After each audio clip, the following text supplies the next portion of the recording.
కొణిదెల పవన్ కళ్యాణ్ అమ్మ కడుపున ఆఖరివాడిగా పుట్టిన అందరికీ మంచి చేయాలి, మేలు జరగాలి అనే విషయంలో ముందువాడుగా ఉంటాడు.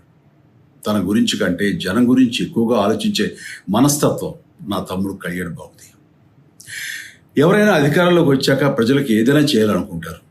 కానీ కళ్యాణ్ తన సొంత సంపాదనని కౌలు రైతులు కన్నీళ్లు తుడిచేందుకు ఖర్చు పెట్టడం, సరిహద్దు దగ్గర ప్రాణాలొడ్డి పోరాడే జవాన్ కోసం పెద్ద మొత్తం అందివ్వటం, అలాగే మత్స్యకారులు ఇంకా ఎందరికో తాను చేసిన సహాయం చూస్తుంటే ఇలాంటి నాయకుడు కదా జనాలకు కావాల్సింది అనిపిస్తుంది. ఒక రకంగా చెప్పాలంటే సినిమాలోకి తను బలవంతంగా వచ్చాడు, రాజకీయాల్లో మాత్రం ఇష్టంతోనే వచ్చాడు. ఏ తల్లికైనా తన కొడుకు కష్టపడుతుంటే గుండె తరుక్కుపోతుంది. అలాగే ఏ అన్నకైనా తన తమ్ముడు అనవసరంగా మాటలు పడుతుంటే బాధ వేస్తుంది. అలా బాధపడుతున్న నా తల్లికి ఈ అన్నయ్యగా ఒక మాట చెప్పాను. నీ కొడుకు ఎంతోమంది తల్లుల కోసం, వాళ్ళ బిడ్డల భవిష్యత్తు కోసం